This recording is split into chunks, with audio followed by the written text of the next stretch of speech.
Hi, everyone, and welcome to Hi-Fi Health News. I'm Erica Grotto. If you're on Medicare, you may have noticed an increase in the cost of your prescription drugs. Here to discuss with me is Rich Daly, a senior editor at the Healthcare Financial Management Association. Rich, what's going on with drug costs this year? Well, overall, Medicare enrollees' drug costs have gone up, and that's according to several new pieces of research. And it's a complicated story. It starts with the Inflation Reduction Act, which was signed into law by former President Joe Biden. That implemented a range of drug changes to Medicare. Best known among those was mandating first-time drug price negotiations. The negotiations will lower costs for 10 drugs, but those lower costs have not gone into effect yet. What has gone into effect are things like a $2,000 cap on out-of-pocket costs for enrollees.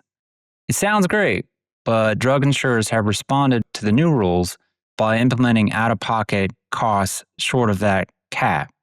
The overall effect is a small number, about 5% of enrollees, will be protected by that $2,000 cap, but a much larger number of enrollees now have much larger out-of-pocket costs than they used to have. So you said about 5% will be protected by that cap. Who is affected by this? Do we know anything about these enrollees? Well, the new costs affect people in both traditional Medicare and those who have Medicare Advantage plans. For instance, many more people in Medicare Advantage plans will now have deductibles. Deductibles is an amount that an enrollee has to pay in cash before any coverage starts. And those deductibles have nearly quadrupled since last year. In drug plans sold to traditional Medicare enrollees, deductibles have increased 66% from last year. In both types of plans, the use of coinsurance also has greatly increased.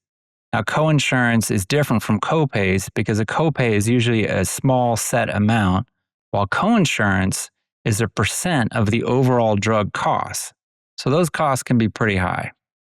So for folks watching who are going to be affected by this, what can they do about it? Well, these out-of-pocket costs are expected to increase again next year.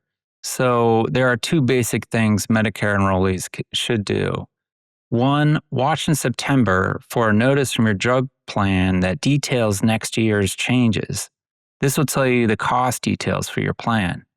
Also, it's important to keep that letter in case your plan is canceled anytime next year. That's something that happened to a quarter of plans last year.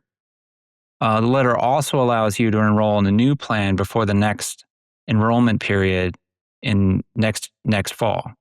The second thing is to carefully review drug plan options during the upcoming annual enrollment period. That runs from October 15th to December 7th. So it sounds like there's quite a bit for folks to keep an eye on, especially as they prepare for that open enrollment period that starts next month. That's it for us today. I'm Erica Grotto for Hi-Fi Health News. Thanks for watching.